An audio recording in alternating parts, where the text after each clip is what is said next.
Baik, pada pertemuan kita kali ini kita membahas tentang health assessment and standar testing pada pekerja. Ya, untuk standar testing pada promosi kesehatan kerja untuk pekerja itu yang pertama adalah kita lihat dulu tekanan darah pada pekerja, ya, yang nantinya digunakan pengukuran dengan menggunakan alat, ya. Komponen yang diukur sistolik, ya, apabila normal dia 100 kecil dari 120, kemudian diastoliknya kecil dari 80 apabila normal, ya.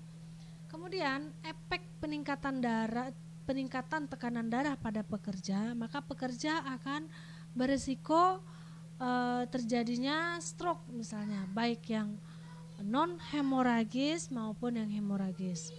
Kemudian apa sih upaya yang dilakukan? Yang pertama adalah kontrol rutin, ya, pada masing-masing pekerja yang mempunyai bakat atau risiko tekanan darah tinggi wajib melakukan kontrol rutin.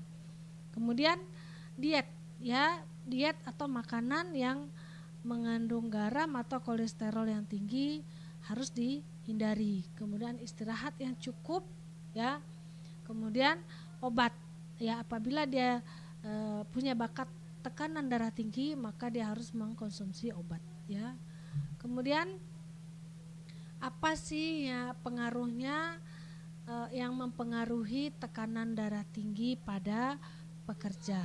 Yang pertama, pikiran atau stres yang tinggi pada pekerja itu sendiri, baik itu karena lingkungan sosial kerja maupun beban kerja, ya.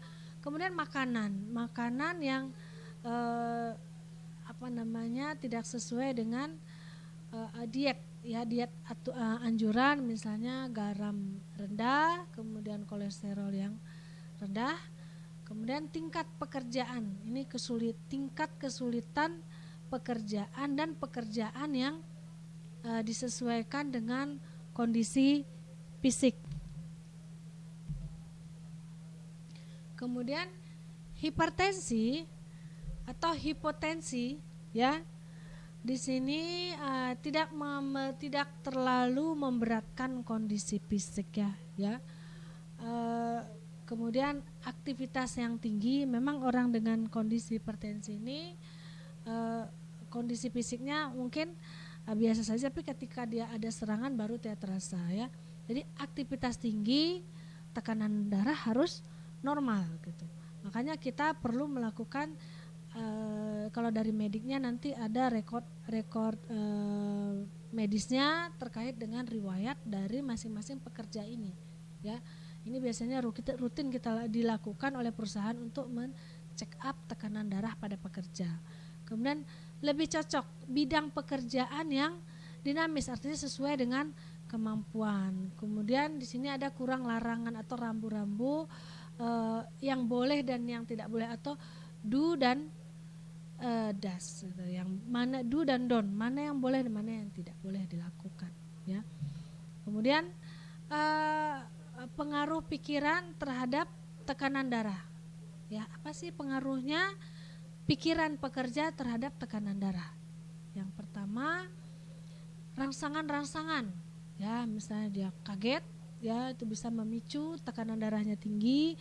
Kemudian kesal, ya, kesal ini bisa faktor eksternal maupun eksternal sebagai pemicunya. Kemudian marah, ya, atau adrenalin yang tidak stabil, ya. Kemudian pengaruh makanan terhadap tekanan darah juga ada, ya. Mungkin diet yang tidak seimbang, ya. Apalagi sekarang kita harus PHBS, ya, makanan yang balance dengan kondisi fisik. Kemudian makanan banyak mengandung garam dan kolesterol yang tinggi, ya. Akhirnya terjadi penumpukan kolesterol pada arteri yang menyebabkan tingginya tekanan darah pada pekerja. Kemudian apa sih pengaruh tekanan darah pada pekerja atau pengaruh tingkat pekerjaan terhadap tekanan darah. Nah, jadi pekerjaan juga ada ininya secara psikologisnya ya terhadap tekanan darah. Yang pertama, pekerjaan banyak menggunakan pikiran sehingga dia sangat rentan stres, ya, beban kerja, beban pikiran, ya, yang tidak menyelesaikan pekerjaan sesuai dengan waktu misalnya, itu sangat beresiko, ya. Kemudian pekerjaan dengan menggunakan pekerjaan yang menggunakan otot, ya, kemudian ini mempengaruhi otot jantung, ya, yang bekerja lebih ekstra. Kemudian curah jantung meningkat, ya, sehingga tekanan darah juga meningkat gitu, ya. Jadi makanya kita pekerja ya harus dianjurkan ada olahraga. Jadi untuk menguatkan kerja otot jantung atau otot respirasi gitu. Kemudian penyebab dari hipertensi itu sendiri pada pekerja ada yang idiopatik atau tidak diketahui apa sih penyebabnya. Kemudian bisa dari keturunan, ya biasanya ini sifatnya endogen atau bawaan dari biologis atau keluarga dengan tekanan darah tinggi. Kemudian penyakit metabolisme, ya, metabolisme ini bisa liver misalnya, ya, atau gangguan pada hati. Kemudian penyakit ginjal ini sudah jelas, ya. Kemudian sirosis, ya, gangguan pada hati atau kanker hati. Kemudian obesitas, ya, obesitas ini kegemukan, ya. Kemudian tanda-tanda hipertensi, ya. Yang pertama dari gejala dengan riwayat ringan, ya, riwayat ringan, ya, ada kemudian faktor fisik atau obesitas dan keturunan. Ketiga, tes kardiovaskular endurance step testnya harus ada, ya. Jadi ada hasilnya, diuji kekuatan dari otot jantungnya. Kemudian tindakan kontrol tekanan darah tinggi, ya. Kemudian di sini ada tentang tes kardiovaskular endurance step test, ya. Orang normal, ya, kenaikan tekanan darah setelah tes tercapai 20 sampai 40 mmHg. Jadi kalau kita diukur, kalau normal dia segitu aja naiknya, ya, HMG. Kemudian setelah 10 menit, ya, ini dilakukan tes, ya, bisa dilakukan perlakuan nantinya kepada pekerja. Setelah dilakukan 10 menit, ya, apakah tekanan darahnya menetap seperti sebelumnya. Nah, ini kalau dia normal. Nah, apabila dia punya riwayat darah tinggi atau yang berbakat darah tinggi, setelah pemulihan 10 menit, ya, setelah dilakukan tadi treatment misalnya untuk menguji kardiovaskularnya, kalau yang normal naik 20 sampai 40, dia akan turun lagi, ya. Dia tidak turun lagi seperti sebelum tes nantinya, ya. Kemudian untuk orang yang tekanan darah tinggi, dia akan naiknya menetap setelah pemulihan 10 menit, ya, dilakukan treatment, ya. Nah, ini untuk mengukur kekuatan otot kardiovaskular atau jantung, otot jantung. Nah, namun, ya, tes ini jarang dilakukan atau jarang di check up, ya, karena keterbatasan waktu dan tempat, ya, karena harus dilakukan treatment dulu. Nah, biasanya untuk olahragawan atau ABRI, ya, atau polisi, tentara nih wajib melakukan karena mereka punya aktivitas lebih tinggi, ya. Jadi mereka harus punya tes kardio endurance step testnya tuh harus normal gitu, ya. Kemudian standar testing yang dilakukan lagi untuk pekerja selain tekanan darah tinggi ada kontrol kolesterol darah atau HDL rasio, ya. Nanti kita boleh melakukan survei ini di lapangan ketika kita ke perusahaan atau tempat-tempat kerja, yang pertama kita cek adalah tekanan darahnya, boleh kita ambil dari medical recordnya, kemudian tes kolesterol darah atau HDL rasio. Nah, sebagai bagian dari lemak darah, nah kita melihat nanti berapa banyak sih lemak darah yang ada pada masing-masing pekerja, pada darah pekerja. Ya, tujuannya nanti kita akan melakukan promosi kesehatan pada pekerja ini sesuai dengan permasalahannya. Nah, ada 3 macam senyawa yang kita uji nantinya. Ada lemak netral atau trigliserida, ya. Kemudian ada fosfolipid, ya. Kemudian ada kolesterol. Nah, fosfolipid protein utama ada VLDL, ada LDL atau HDL. Ya, VLDL ini very low density lipoprotein, ya. Kemudian LDL atau low density lipoprotein. Kemudian HDL high density lipoprotein. Nah, VLDL ini konsentrasi gliseridanya konsentrasi moderat, ya. Jadi ada ujinya fosfolipid dan kolesterol. Nah, tapi yang sering dilakukan uji itu adalah LDL dan HDL. Konsentrasi pada LDL konsentrasi trigliserida sedikit sangat tinggi, ya. Kemudian HDL, ya, 50% sedikit lipid. Ya, jadi seharusnya harus di mana kedua LDL HDL ini adalah kolesterol darah yang harus di check up selalu pada pekerja.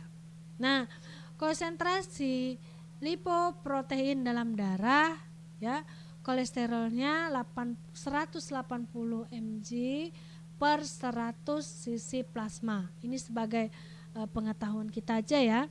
Kemudian fosfolipidnya 160, trigliseridanya 160, lipoproteinnya 200, ya. Jadi semua diakumulasikan menjadi 7.000 per 100 cc. Inilah konsentrasi LDL-nya, ya. Kemudian kolesterol, apa itu? Apa yang masuk ke dalam kolesterol? Yang pertama ada zat lemak yang diproduksi oleh hati, ya, itu namanya LDL, ya, HDL, ya. Kemudian dia mirip seperti lilin, ya, dia mirip, ya. Kemudian beredar di dalam darah. Nah, makanya ini bisa menyumbat pembuluh darah. Makanya ada yang namanya lemak jenuh, lemak trans atau lemak yang tak jenuh, ya. Makanya lemak ini yang harus dibakar supaya tidak menumpuk menjadi kolesterol darah, ya. Kemudian diperlukan tubuh, ya, ada yang diperlukan tubuh, ya, tapi ada standarnya. Kemudian bila berlebih, ya, jadi bila berlebih, ya, timbunan lemak atau plek, ya, di dinding, ya, pada darah nadi, pada pembuluh darah nadi. Jadi kalau sudah terlalu banyak, dia akan menyebabkan plak, ya, pada dinding pembuluh darah sehingga terjadi penyumbatan, ya. Plak menghambat dan menyumbat aliran darah, akhirnya tidak lancar, gitu, ya.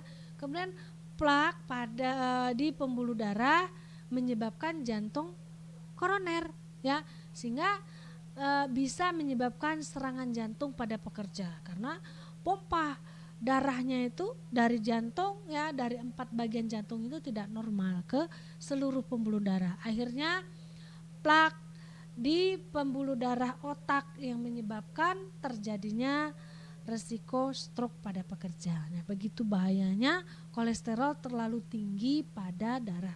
Nah, ini kita nanti bisa lakukan tes kepada para pekerja, ya. Nah, di sini ada kolesterol dibagi dua, ada kolesterol jahat dan kolesterol baik ya. Kolesterol dalam paket lipoprotein ya, HDL adalah kolesterol yang baik. Tujuannya membersihkan ya, membersihkan kelebihan kolesterol pada dalam pembuluh nadi. Ya. Itu yang baik, HDL yang baiknya. Ya, membersihkan kelebihan kolesterol pada pembuluh nadi.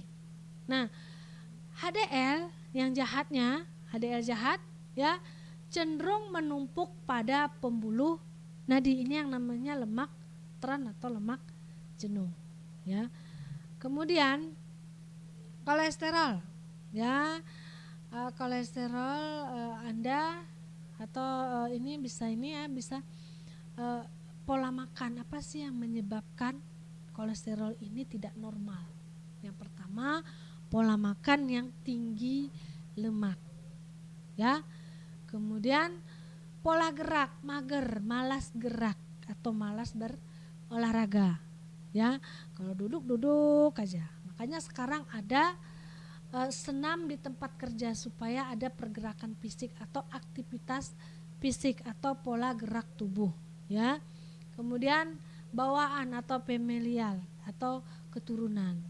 Nah, kolesterol 10% ya, ini dari makanan. Nah, risiko penyakit jantung koroner itu 20% nantinya ya. Risiko, dia akan berisiko ya. Nah, hasil pemeriksaan lab kalau dia kecil dari 200 mg/dl per dl ya, ini baik ya. Jadi nanti di lapangan boleh kita cek ya, kalau mereka punya klinik tentu mereka punya hasil lab tentang pemeriksaan kolesterol.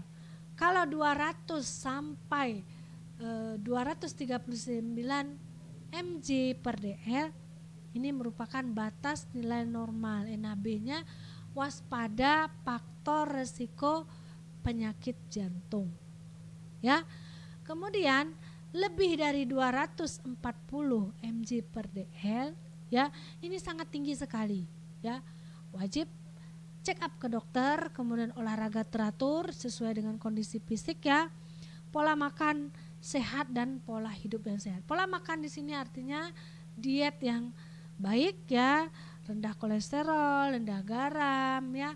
Kemudian pola hidupnya tidak merokok, tidak mengkonsumsi alkohol ya, tidak. Kemudian istirahat yang cukup dan sebagainya. Ya, diet untuk menurunkan kolesterol pada pekerja ya, yang pertama kurangi ya, yang harus dikurangi itu makanan berlemak, daging berlemak yang bersumber dari sapi, kambing, babi misalnya ya, seperti iga, jeruan, buntut ya, sandung lamur ya, kemudian sup, sosis ya, ini makanan-makanan siap saji ya, ham ya, cold cut ya.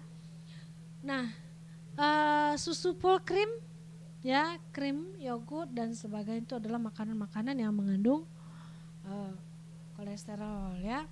Kemudian otak ya, kuning telur, saus kuning telur ya, sayuran dengan mentega, kemudian krim saus ya, atau pie, cake dan sebagainya itu makanan-makanan ya.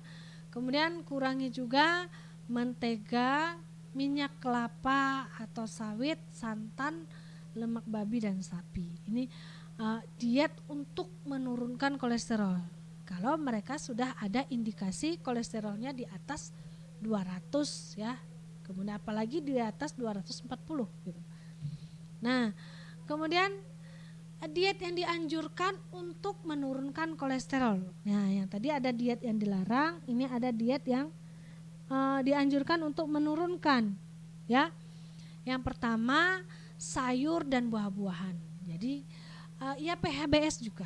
Jadi PHBS tatanan di tempat kerja ada dalam promosi kesehatan itu adalah promosi kesehatan di tempat kerja dengan PHBS di tempat kerja. Yang pertama, makan sayur dan buah, ya. Kemudian makanan yang berserat tinggi seperti roti, tinggi serat, kemudian sereal atau gandum. Kemudian pilih ikan unggas tanpa kulit, ya. Kemudian tempe, tahu dan kacang-kacangan. Kemudian putih telur, ya. Putih telur karena mengandung protein murni, tidak mengandung kolesterol. Kemudian minyak goreng tidak jenuh seperti minyak jagung, kemudian minyak biji matahari, wijen, kedelai, minyak kacang atau zaitun, ya. Kemudian susu krim yang low fat atau rendah lemak. Kemudian yogurt non fat, kemudian keju rendah lemak, kemudian mayones atau selai rendah lemak, ya. Kemudian gerakan hidup sehat ini sejak 1997 ya, yang sudah disosialisasikan. Hindari makanan yang berlemak dan berlebih, ya. Jadi sesuatu yang makanan yang over, yang berlebih itu memang tidak sehat, ya. Olahraga yang teratur, kemudian